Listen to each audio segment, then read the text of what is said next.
Except for politics, every worker on the planet is judged based on their skills relating to their job. We judge LeBron James on his basketball prowess, not what book he's pretending to read that week. We judge our plumbers on their ability to fix our broken sink, not how fast they can solve this week's Wordle. And we judge our dentists on whether they can drill into the right tooth, not how accurately they can recite Cardi B's latest song. So why do we judge our politicians on their ability to jog or play sports or ride a bike when those skills have nothing to do with the job? And why do we ignore mental fitness like it's a taboo subject when it has everything to do with the job? And this is a problem that goes far beyond Joe Biden. There's John Fetterman, who recently suffered from a stroke and can't put a sentence together and yet might win his Senate race in Pennsylvania. There's Nancy Pelosi, who regularly experiences what is known in the medical community as a brain fart. And there's a pharmacist who said he'd fill prescriptions for Alzheimer's medication for members of Congress. This is also a historical problem.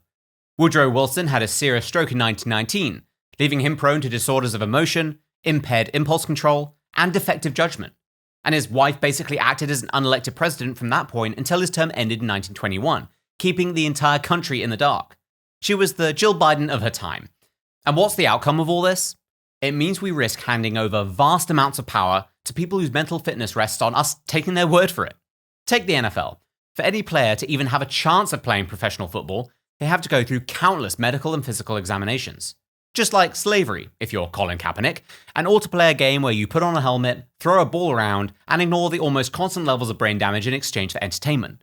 Why don't we do the same for politicians? Why don't we have consistent and non-partisan testing when it comes to the mental health of our leadership?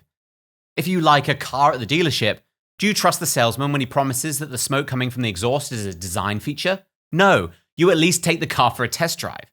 So why, when it comes to our politicians, and they promise us that they're totally fine, do we just shrug and say, okay then? Why don't we at least give them a Sudoku to finish before letting them put their shaky fingers on the nuclear button?